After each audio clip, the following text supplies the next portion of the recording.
changed. It was very mild. Now it's getting cold again. Like, let's see what happens tomorrow.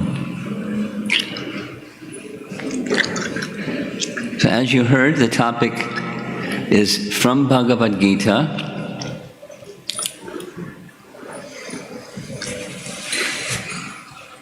And we're going to be discussing two verses from chapter 13 of Bhagavad Gita. The title, Prabhupada gave the title, Nature, Enjoyer, and Consciousness.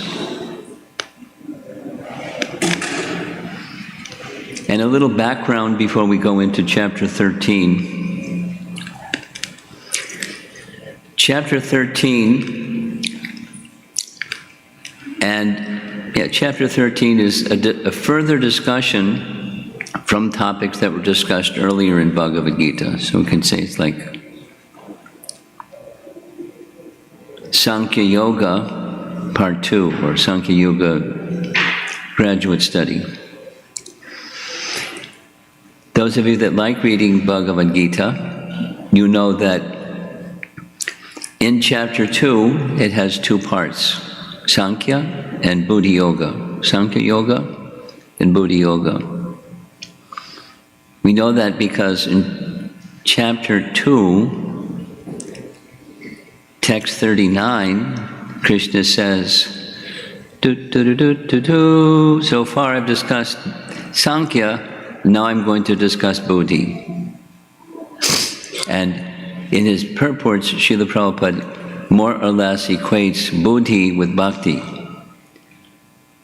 Because, at least in the beginning, in the sadhana stages of devotion, there has to be intelligence guiding the mind and the senses. So Buddhi, spiritual intelligence, guiding the mind and the senses. Buddhi Yoga. And so Sankhya, in very simple language, it's matter and spirit in the controller of both. Matter and spirit and the controller of both. And that's the subject of Sankhya, in very simple terms. And so we find in chapter 2, Bhagavad Gita, no surprise, you're not the body. You're spirit, soul. We belong, there's these two, matter and spirit, we belong to the category of spirit. We don't belong to the category of matter. And when one identifies the self as being part of matter, we have some problems. Like, big ones, like material existence. Implication in the laws of matter, and this repetition of birth and death in material existence. Due to that initial mistake, the error of misidentification of spirit with matter.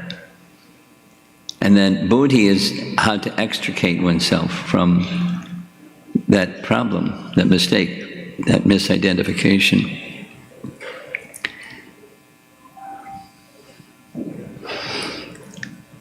And then the rest of the first 6 chapters of Bhagavad Gita, this is a mini overview of Bhagavad Gita.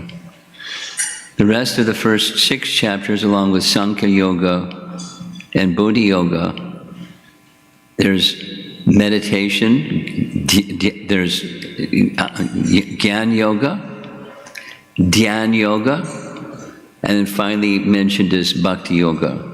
So far there's, and Karma Yoga. So we have 6, like the yoga ladder. And at the end of chapter 6,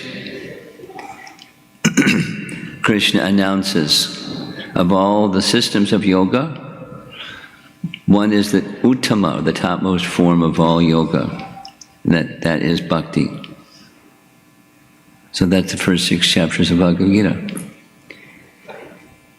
And then in the middle 6 chapters of Bhagavad Gita, it's expanding on the end of the chapter 6. Krishna says, I'm going to explain to you how to perform bhakti. So that topmost yoga system is expanded in the middle 6 chapters. That was pretty fast. And now we're at chapter 13, which is the first of the final 6 chapters of Bhagavad Gita, making 18 total. 6 plus 6 plus 6 equals 18. So this nature, enjoyer, and consciousness is taking the topic of matter, spirit, and the controller of both, and taking it to another level. It's another Sankhya section, but a higher level, more comprehensive Sankhya discussion. The conclusion is still going to be bhakti, as with the first 6 chapters of Bhagavad Gita. And we already, so the reader, or us, the listener, Arjuna, or us, the reader, we know where the train is going. It's going to Bhakti Loka, the spiritual realm. And nature, enjoyer, and consciousness is the train, how to get there. So nature, that's easy, that's, prakriti, material nature. And then there's enjoyer and consciousness, and the Sanskrit for the enjoyer is Purusha. However, there's the real Purusha, that's the Lord Vishnu, and then there's the imitation Purusha, that's you and me and all of us, little imitation Purushas, imitation enjoyers. And then there's this other term in Prabhupada's translation. The Sanskrit is a little different, but the translation he's given is consciousness. So both the imitation Purusha and the original Purusha, they have consciousness, but the consciousness is different between the two. One is invested wrongly in misconception, and one is invested properly in proper conception. But consciousness is of the realm of spirit. I'll say it again. Consciousness is of the realm of spirit. We'll say it otherwise. Matter is not conscious. And the realm of spirit, whether tiny or the origin, is conscious. So how do these mix together, nature, enjoyer, and consciousness? Now, if one is the imitation Purusha, we experience, as was discussed in chapter 2, there's duality, dvandva mohena. Dvandva mohena means the living entity becomes bewildered, moha, by the dualities of delusion or illusion, the dualities of happiness and distress. Matra sparshas kaunteya, sitoshna sukha dukkha. Da. Prakriti gives sukha and dukkha. And while our intention is to be the enjoyer, to be the imitation Purusha, we find both happiness and distress are very fleeting. The happiness is fleeting, the distress is also impermanent. Whatever there may be of this realm, the realm of Prakriti, is temporary. Ashashvatam. It doesn't stay. It's now you see it, now you don't. Whatever it may be, just like the weather got warm. We had a lot of guests from out of town, and Krishna made it warm. Well, many of them left. Krishna's making it cold. But what are you going to do? You dress warmly, that's what you're going to do. But you can't change the duality. It's night. It's not going to change. I like daytime. Okay, wait till morning. It's to be daytime again. Anyway, like that. It's a place of duality. So if one wants to be the imitation Purusha in a place where there isn't anything permanent, you have the happiness and distress of material life. And then who's the enjoyer? If I want to be the enjoyer, who's enjoying this place of duality? Who's really enjoying? So let us go to 2 verses from Bhagavad Gita, chapter 13. the successive verses starting with verse 21. We'll chant responsibly if you like to chant Sanskrit. Karya karana kartitve heto prakritir uchate purushat sukha dukhanam bhoktritve hetir uchate. So there are the words, happiness and distress, sukha and dukkha. Sukha, purusha sukha dukkha, is the hetu, the purusha, the imitation purusha, is the hetu of both sukha and dukkha by trying to be the bhokta, or the enjoyer of prakriti. That's what the second half of the verse is saying. Purusha sukha dukkha nam bhoktritve hetur. It is said, uchate, that the living entity, Purusha, is the hetu, or the cause, of happiness and distress. We're the architects of our good fortune and ill fortune. You can't blame somebody else or something else. That is to say, try to be an imitation Purusha, welcome to the world of duality, where there's this and there's that. And how you engage yourself with Prakriti is going to determine what your experience is, good fortune, ill fortune. We're the architects of our ill fortune, we're the architects of our good fortune. But neither the good fortune or ill fortune are permanent, so it's not really what good fortune is or what ill fortune is. And the first half, there's this word karya and karana and kartritve. The Sanskrit root word is the same in all three words. It has to do with causation. And there's the word hetu again. We're the cause. I'll read the translation. Nature is said to be the cause of all material causes and effects. Prakriti, material nature, is said to be the cause of all material causes and effects. So the background behind anything, happiness and distress, or anything, good fortune, ill fortune, winter and summer season, behind those dualities, there's material nature.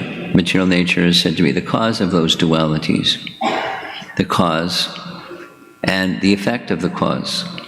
And the effect of the cause becomes the cause of the next effect, dominoes. So it's just how material nature works. That's what Krishna is describing. One more time. Nature is said to be the cause of all material causes and effects. Not spiritual, material causes and effects. Whereas the living entity, which is spiritual, is the cause of the various sufferings and enjoyments. It's a tight little verse, but it's saying a lot. And not surprisingly, following verse 21 is verse 22. Look at there, there's verse 22. So let's say this verse together, responsibly. Purusha prakriti stohi bhunkte prakriti jan gunan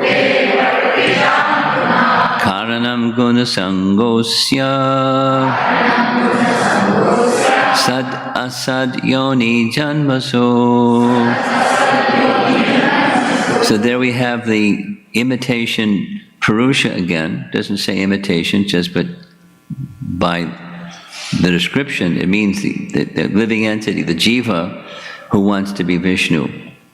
Vishnu is the Purusha, and we're the imitation Purusha. So that imitation Purusha is Prakriti-stha, situated in material nature. And Bhunkte, Prakriti Jan, trying to be the enjoyer of material nature, he follows the ways of material nature, follows the ways of these three modes of material nature. Gunan, many of you know the meaning. Guna can mean ropes, like Mother Jasoda tried to bind Krishna with ropes. It can also mean modes of nature, the three gunas. So we involve ourselves with Prakriti, indicated by or determined by or influenced by the three modes of nature, Prakriti Jan, Gunan.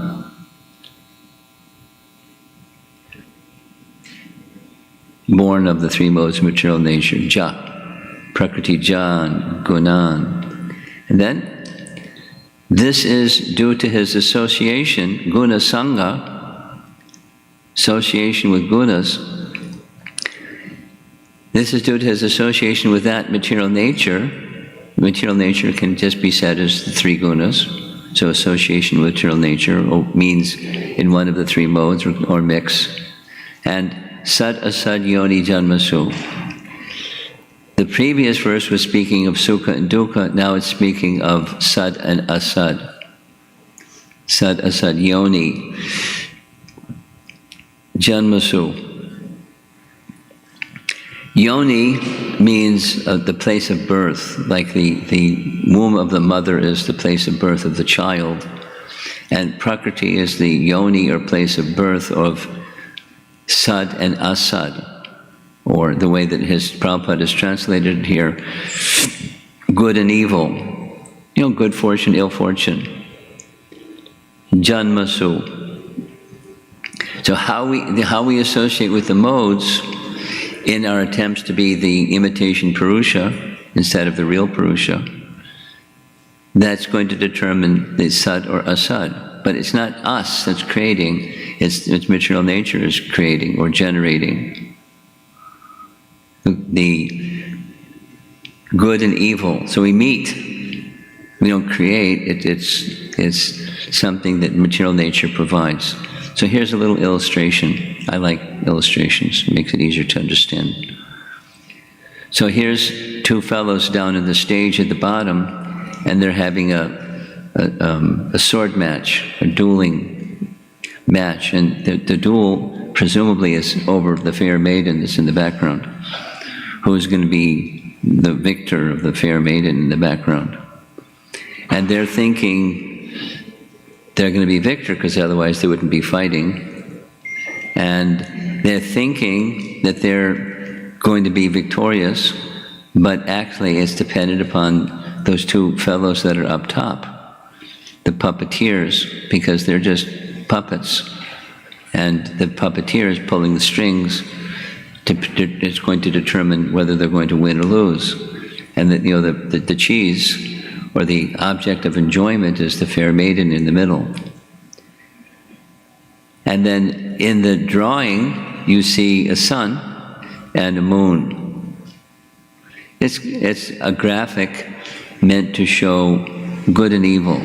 Look at the sun, he has a nice smile. Look closely at the moon, he's got a wicked grin. That's the evil picture. So that's what this verse, one way of illustrating what this verse says is what this picture shows.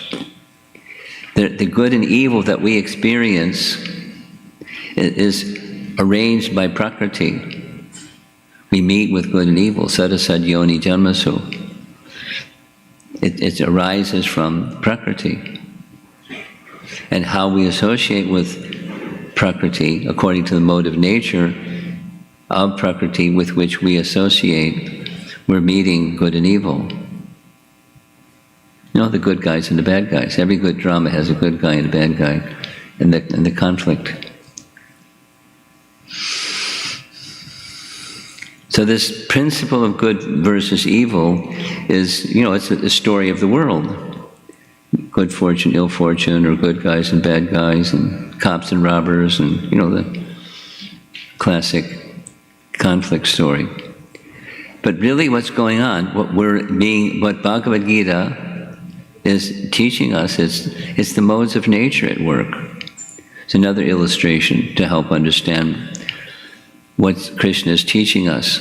Now, there's a whole chapter in Bhagavad Gita whole entire chapter on the three modes.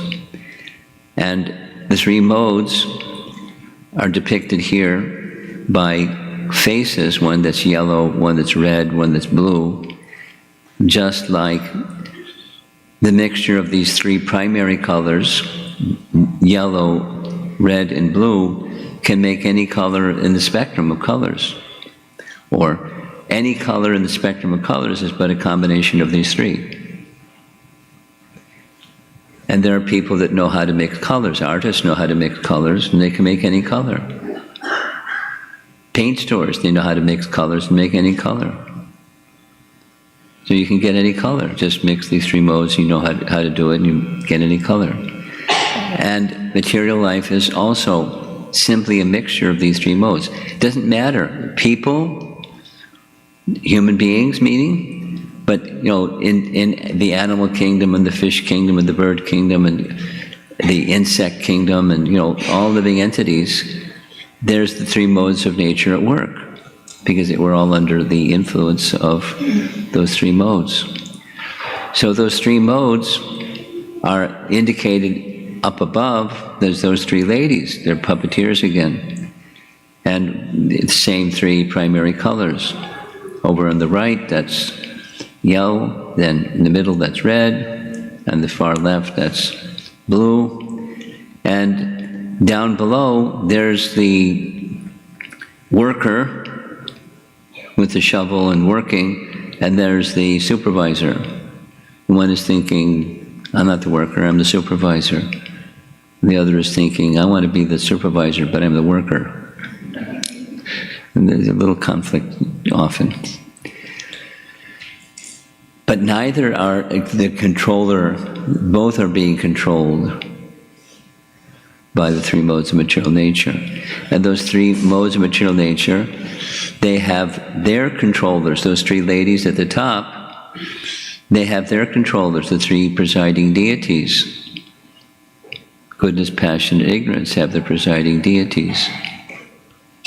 So in addition, the control of the living entity, certainly we're hearing, we should understand, there's the influence of the three modes of nature. And then there's another factor that's determining our experience, and that's the factor of karma, of guna and karma. Guna karma vibhagasha, as Krishna says in Bhagavad Chatur varna maya shrishtam guna karma vibhagasha. The varieties of social positions and occupations have everything to do with karma and guna combined. So that's a nice mix. That this illustration is meant to show the principle of karma in kind of a graphic form. The person who's doing the chopping of the animal later will be chopped. Therefore, the chopper has the animal's head, and the one being chopped has the human head. So, karma is one may be able to violate, at least for some time, violate material law and get away with it. But laws of nature, there's no violation to get away with it. It's inexorable, it's infallible. So with every action, there's an equivalent reaction from material nature. Acts of violence upon other living entities come back. Is there an increasing display of violence in the world these days? Why? Because of violence. And I don't want to go into it too much, but any thoughtful person, just go for a drive in your car and look at what the shops are, the eating places and what people do.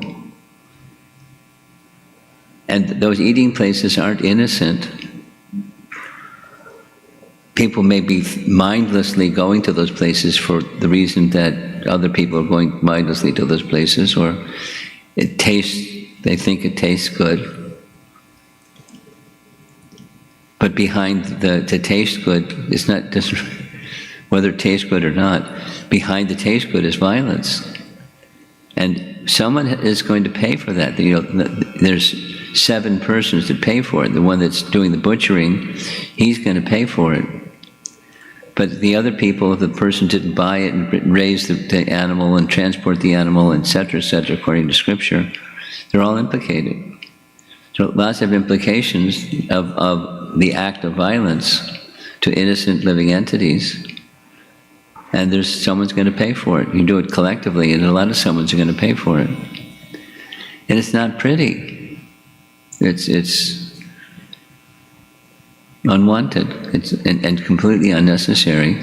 But in ignorance, people do ignorant things.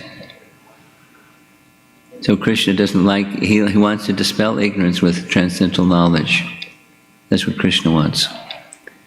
So to diminish and eventually eliminate guna and karma's influence, there's the teaching of yoga to connect with the Supreme.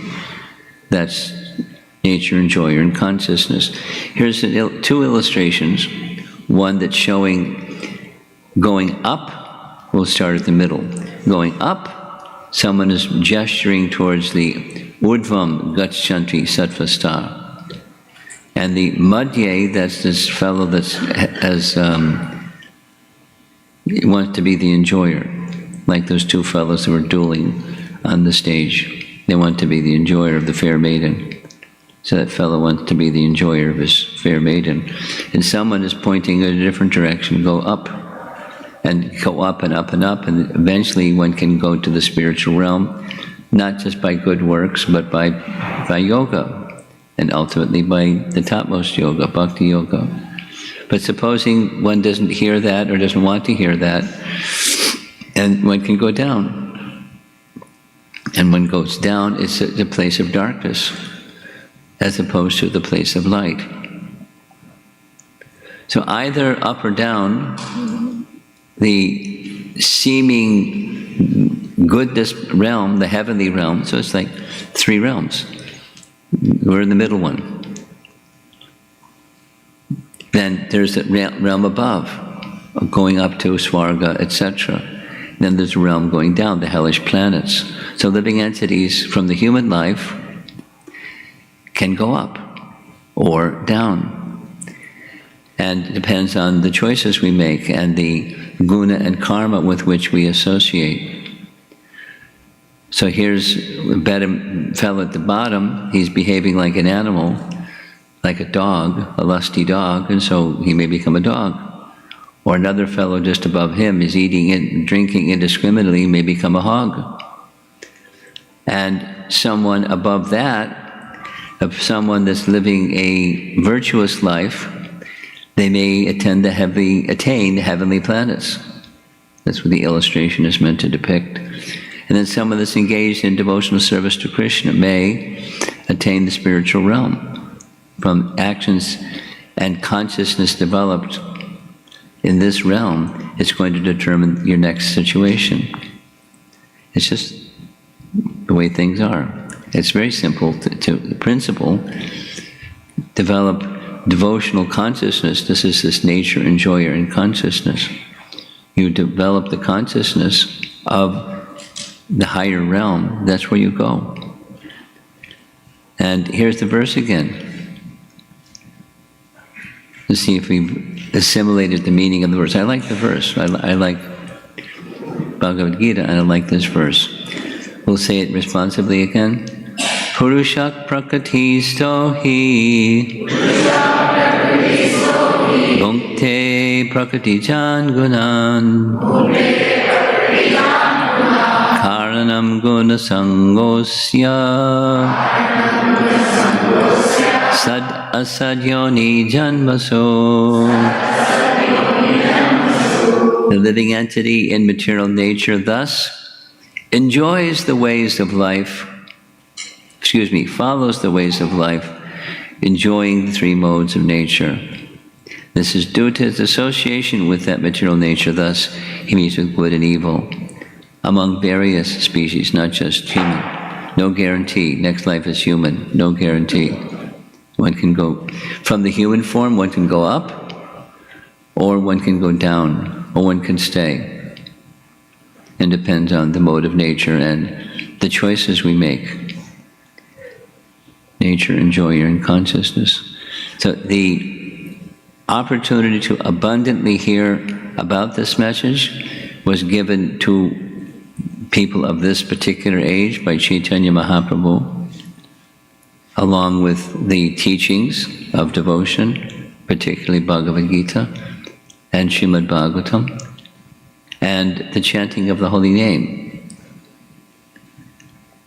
And the message behind Lord Chaitanya is the message of Krishna. It's because Lord Chaitanya is Krishna, displaying the consciousness and the activities and the mode of life of a devotee of Krishna. So he may come himself, sometimes he may send his representative to give that same teaching and a worldly, in this world, example of a life of devotion. So that's called the Hare Krishna movement. And I in part chose this verse, the two verses, section of the Bhagavad Gita, having to do with the book distribution marathon month. I don't know if many of you have heard of this. If you've been coming to the temple, you've certainly heard of this. But all over ISKCON worldwide, the December month has been, since Prabhupada's time, during and subsequent to Prabhupada's time, very much dedicated to propagating the message of Bhagavad Gita and other forms of the Bhaktivedanta Book Trust commentaries, Prabhupada's teachings to the world, to lift the world from the position of darkness to the position of knowledge.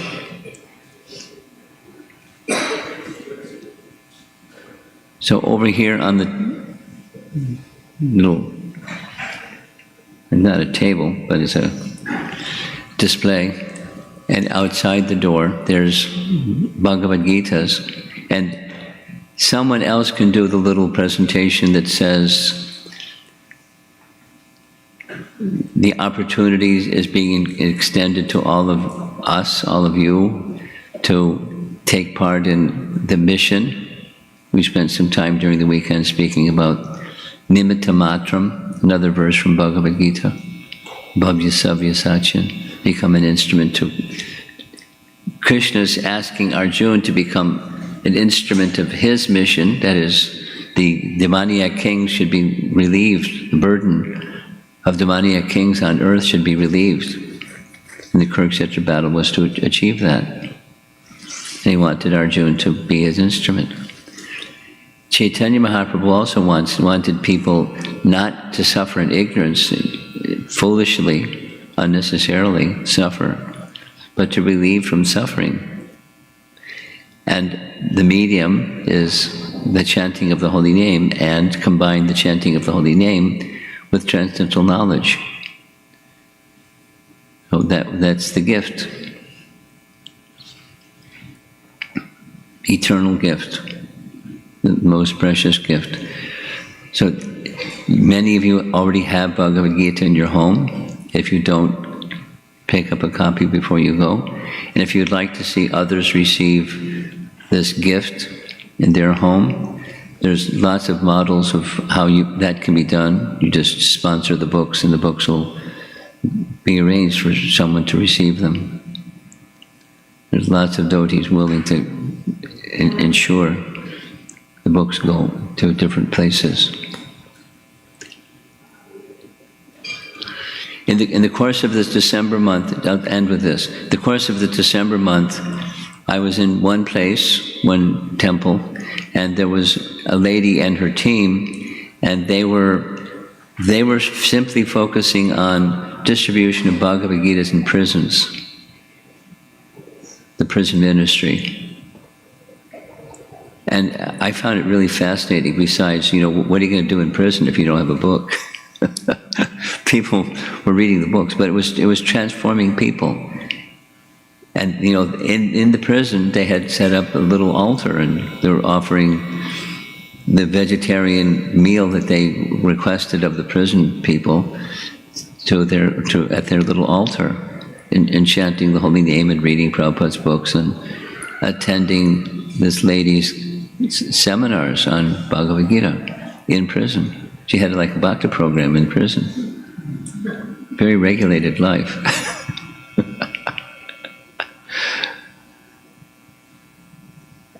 And etc., etc., etc., etc. There's so many models creative devotees have found to expand the light of transcendental knowledge in this age of darkness.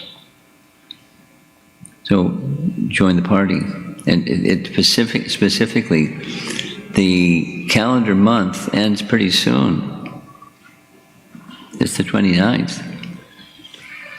We have just another 2 days, and then the bell rings, which is another year.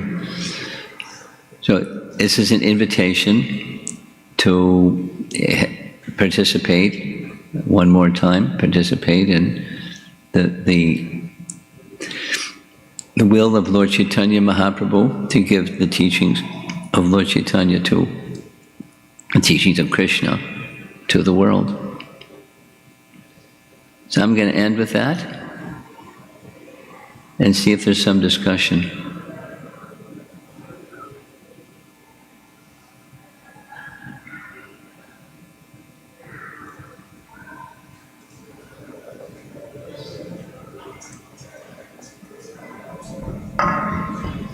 Hare Krishna Maharaj, thank you for class. In terms of becoming an instrument, I once heard a devotee say that our desire to make a world a better place is actually just a subtle attempt of us wanting to play God. So wondering if you could speak on that. We can't do that, but he can do that. We can be an instrument of his doing that. We can't. Can we really change the world? We can't change the world, but Krishna can. But he wants instruments. Things can change.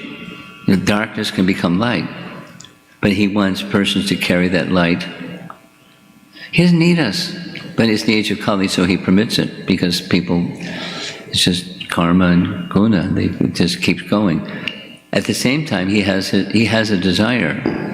We can be an instrument for that desire. We can't change the world, he can. In this age of darkness, or in the Kali Yuga, there can be upliftment. We're experiencing it, personally and directly, and around us. So be an instrument for that. It's not playing God, it's being the instrument of.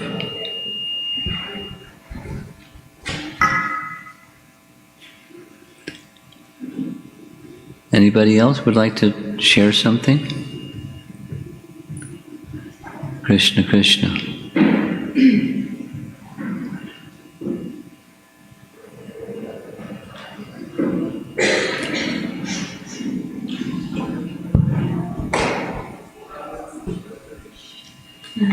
Hare Krishna Maharaj. It looks like it's a little stupid question, but I'm gonna still ask. I know that in Bhagavad Gita it says that whoever worships demigods, they go to their planet. And so, what about different religions like Christianity? We believe in Jesus Christ, and like other religions, people who have faith and worship, like where do they go? Heaven, we understand that there are so many heavenly planets. You want to know, where do people from other religions go after this life? That's your essence of your question. Yes, What someone professes and what someone does may differ significantly. For example, we talked about this, but I don't mind doing it again. There's a very nice video recording, black and white video recording, of Prabhupada in France having a room conversation with the Cardinal of the Catholic Church. And Prabhupada was saying, he was asked first, it was polite, asking, does it not say in your Bible, thou shalt not kill? And he said, yes. So could you explain to me, Prabhupada asking the cardinal, how it is that in your religion there's killing of animals?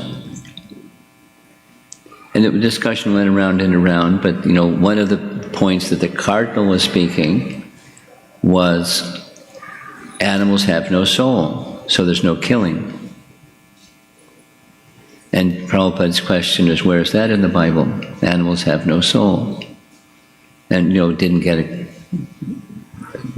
a proper answer because it's not in the Bible. So there's an example of someone who's not just a practicing Christian, but a leader, cardinal. He's not the Pope, but he's way up there in the religious structure. So where's his destination? Although the professed teaching is the value of attaining heaven. But to attain heaven, doesn't one need the qualities of goodness? And what's the quality of goodness look like? Is it including cutting the throat of animals? Is that goodness? So the destination of persons of different religions, a lot depends on not just what they profess or the book that they read, but their practical life. And so in Bhagavad Gita we find the symptoms of goodness, passion, ignorance, and mixed. So according to not just their professed ism, but their life. And that's going to determine the destination. Now, to their credit, to the credit of the cardinal and persons who make this profession, that profession, the others, is their acknowledgement of God, and some practice, at least, of praying to God for XYZ. When there's danger or difficulty, turning to God, or praying to God for our maintenance, acknowledging that there is a maintainer and I am maintained, and let me give my attention to the maintainer.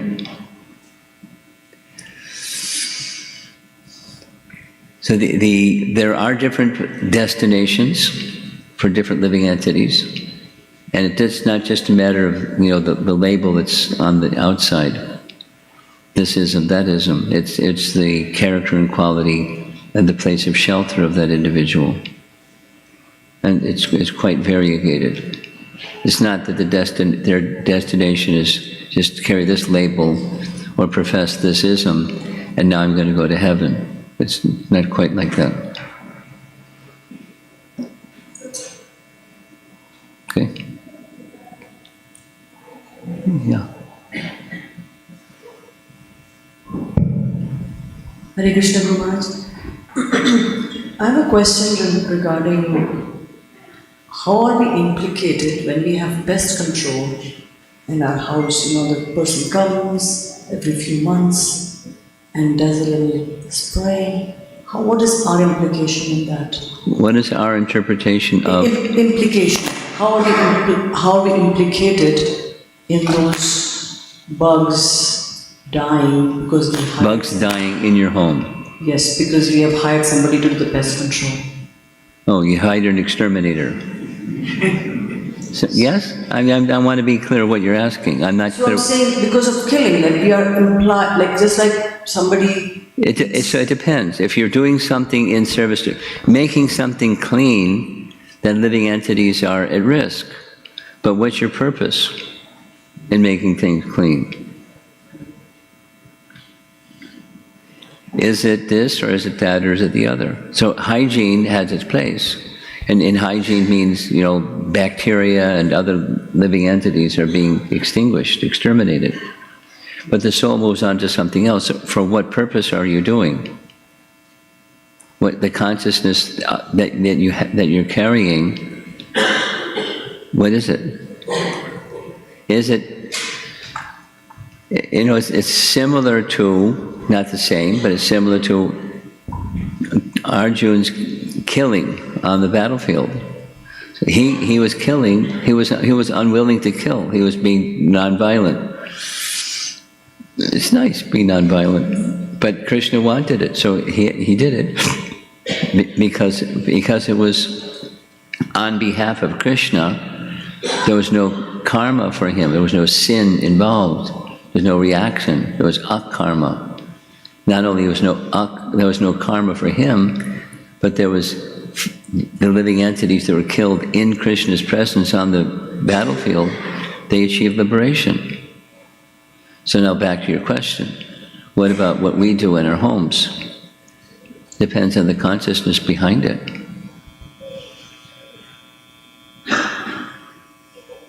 Cleanliness is next to godliness. Well, that's nice, but what next to godliness, what about the living entities that are on the receiving end of your cleanliness?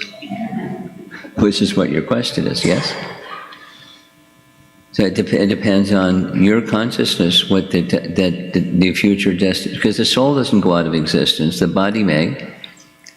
So what's your consciousness?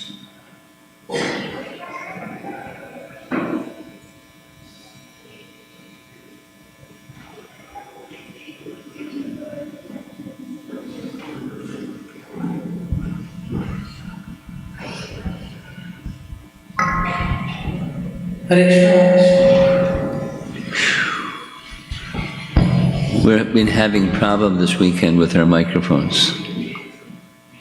So, as living entity, we are in the control of modes of nature. We are in control of?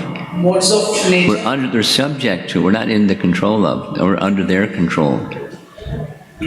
I'm editing the premise of your question before you even get further.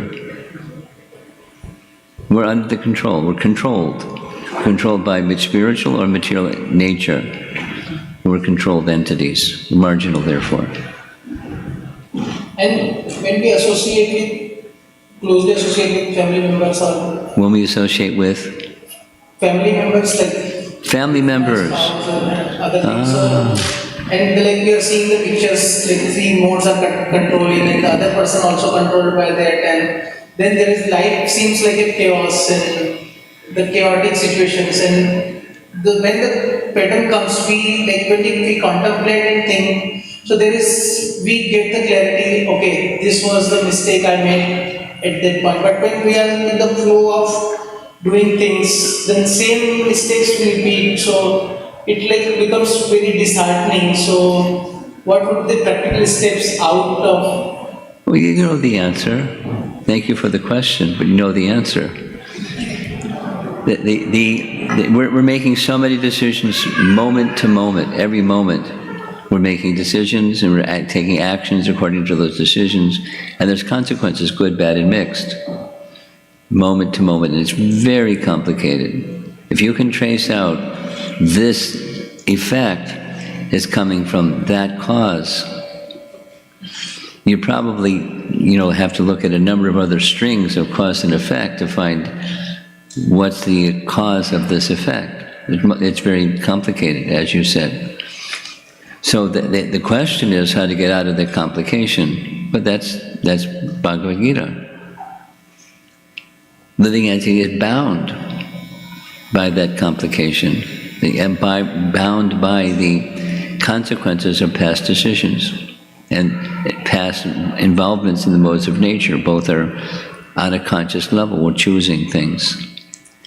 And therefore, making a variegated choice in the material nature isn't a solution. Making the choice and getting Krishna's kindness to choose connecting with Krishna, that's the solution. That's the escape route, or the moksha, the means of terminating one's implication in birth and death, and everything that goes in between material existence.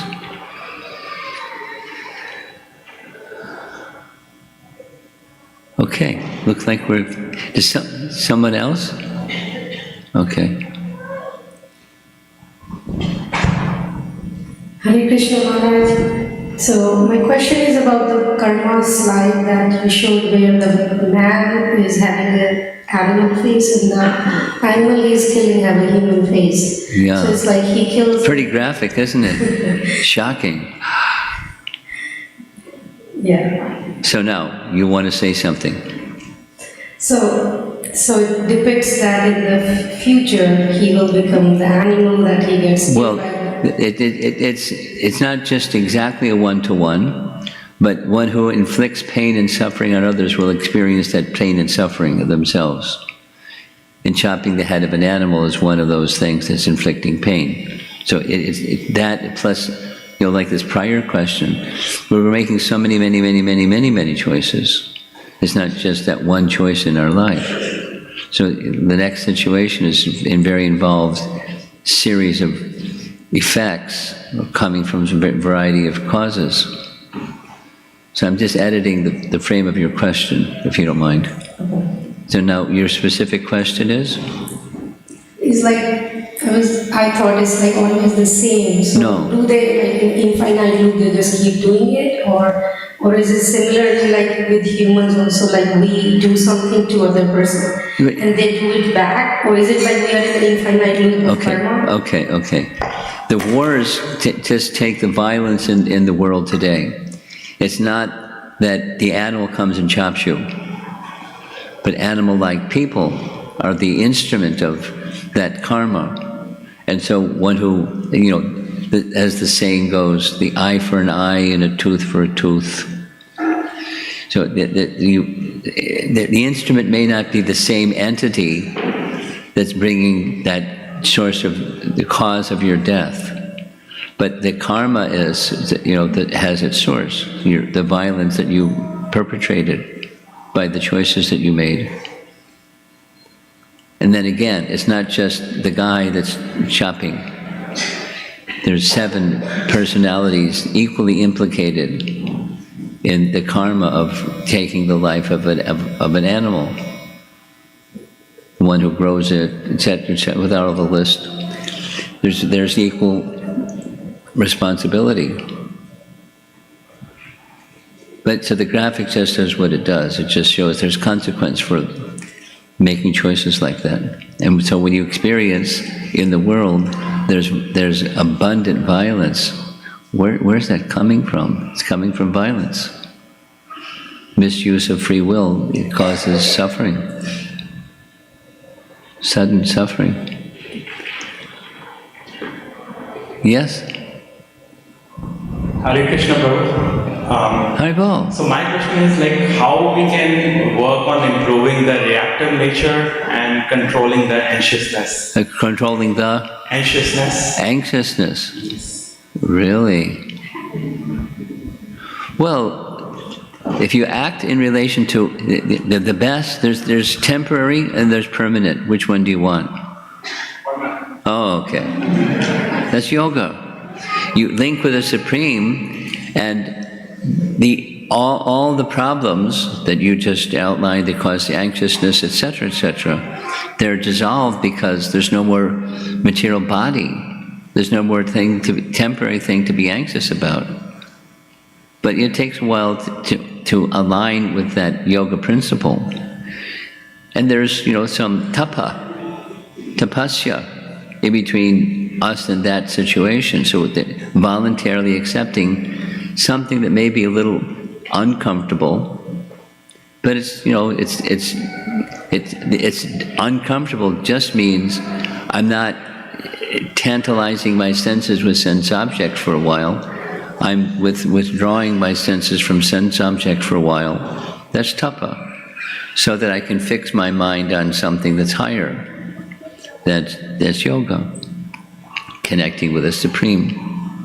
So it doesn't have to be some artificial, austere, put yourself in a straitjacket kind of thing. But live your life in a theistic way, according to codes of Dharma, and elevate your consciousness by the principles of yoga in your life. And then that makes the solution to the anxiousness and the whole range of material experience and material emotions, both subtle and gross. Subtle in the mind and gross on the bodily platform. That's, it's a way of life. It's not, it's easy to say it, it's another thing to do it, but it's a way of life. The life of, living the life of yoga practice. I think I'd like to end. And is there somebody here from the temple side that would like to say something about Bhagavad Gita? Premanand, they're pointing to you?